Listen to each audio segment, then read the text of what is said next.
Are you kidding me? That's the title of this video. The reason why I put this title on is look where did the S&P 500 close today. Right near this 3720 record high close and a new record high. Now I put out a video back in August 16 and put in that 3720 target level. Here's the screenshot of the that video. You might want to check it out. All right. So let's do a brief overview of the market today. And here's where this 3720 came about. Right. It's very objective way of doing things when the market is hitting a new territory, a new record high level that you have no prior level for you to use as potential resistance. Now, yeah, a lot of people will draw a trend line and all these funny stuff that is very subjective. Not saying that it doesn't happen, to get hit, and I'm not saying that using the Fibonacci retracement and extension is infallible. No, it's just one of the more objective manner to set some target level for one to monitor, and that's all it is. And I'll be frank with you, I did not expect it to hit right on the dot here. I mean, today it's hitting at 3722.42 at the close.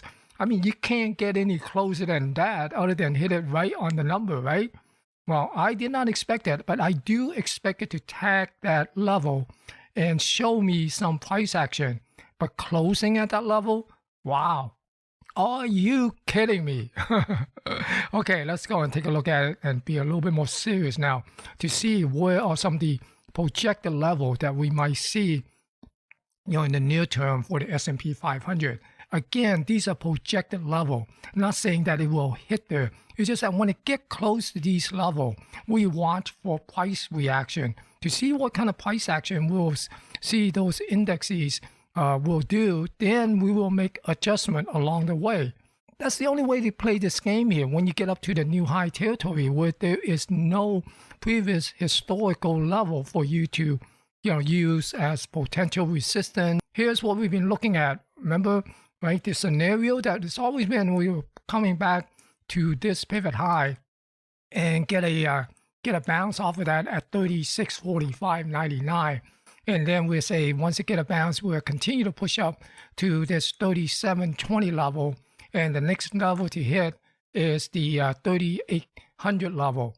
Now, also the other thing is, I said, well, we could also measure this particular, triangle and just project that up or do this flag here, right? We could look at this as a potential flag, a bull flag, and basically make a move up here. These are some of the projected move. 100% major move is somewhere up at 4,000. Now here's the other thing. 141 extension, the next level, because this 3720 is the 127 extension. Here's that 141 near the 3900 level, 3891. Here's a 61.8 of this extended move. Major move is 3899. Not saying that they're going to hit it.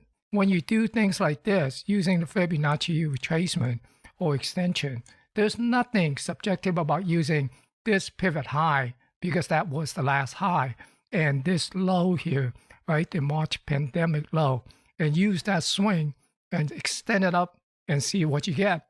And that's basically what I did. Not saying that, hey, it's going to work every time. But again, it's just one of the tools in a toolbox for us to use appropriately when the time call for, when it's in a record territory, when it's in no man's land. Those are the two that you might want to consider. All right. So that's basically the S&P 500 made a new all-record high here. Right. And we're basically looking for the next level. Is the 3800 evening news number, the round number. First time the S&P 500 hit 3800. Got a ring to it, right? All right, so let's go and take a look at the other indexes. Here's the Nasdaq 100, also made a new high, also closed at a new all-time high. Right, the next key level that we are watching, again, the evening news number, 13,000. And here's the projection on some of the major move. we're basically looking at this swing here and project this up to 100%. That will give us a 14,181. But here's the 618, 13,516.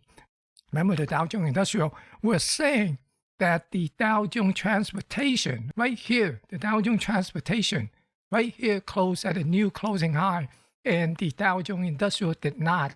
And we say the Dow Jones Industrial have to follow suit with a new high to match up with the Dow Jones Transportation. The Dow Jones Industrial closed at a new closing high today. It's the close that's what matters. But it's still, it could hit another intraday high, because here's that intraday high, 325.79, and here's the high.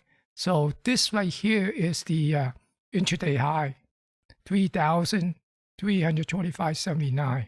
The Dow Jones Industrial did not hit a new intraday high, but it did close at a new record high.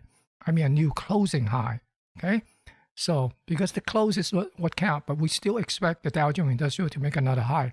The Russell 2000 made a new high today as well. Again, we're basically waiting for the Russell 2000 to come up to this 2000 area. So that is a quick look at the index. Good luck, and be sure to click that thumbs up to help me promote this video on YouTube. Thank you for watching. Stay safe.